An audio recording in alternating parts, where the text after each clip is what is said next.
जी हाँ, अगर आपका अपना ग्राम पंचायत सिम संभा को विकास की ओर ले जाना है तो सिर्फ और सिर्फ वार्ड सदस्य ललिता देवी को बनाना है।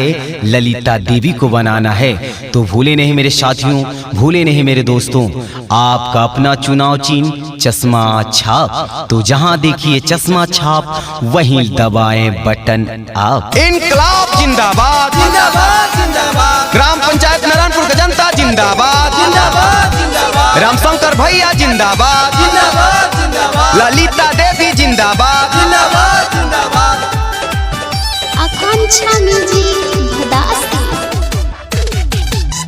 अब की चुनाव के बहल बाटे हौआ जी, अब की चुनाव के बहल बाटे हौआ जी, अब की चुनाव के बहल बाटे हौआ जी, दीदी ललिता के जी तई है चाची, इनके के वार्ड सदस्य बनई है चाची।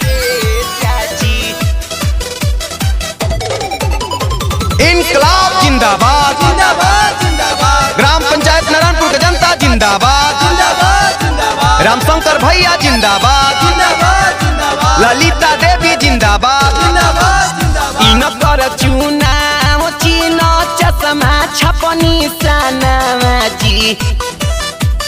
ए भैया इनकर चुनाव चिन्ह चश्मा छपनी सनामा जी, इनकर चुनाव चिन्ह चश्मा छपनी सनामा जी, उहे पदवी हवा टहानामा ए चाची, उहे पदवी हतुबा टहानामा ए चाचा।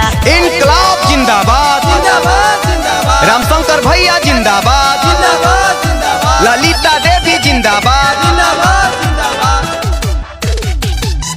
इनका जीतब होई गौआ के विकास जी। आई ए भैया इनका जीतब होई गौआ के विकास जी, इनका जीतब होई गौआ के विकास जी, दीदी ललिता पकड़ बिसा ए भैया, दीदी ललिता पकड़ बिसा गे भौजी।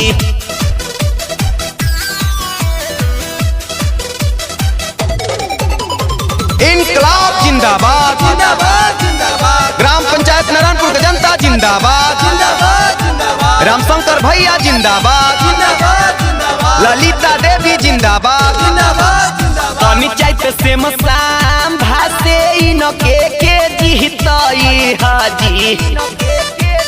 ए दीदी पंचायत से मसाम भासे इनके के जीतई हाजी, पंचायत से मसाम भासे इनके के जीतई हकर, मांग संख्या 4 पर बटन दबाई हे गे दीदी आ दीदी।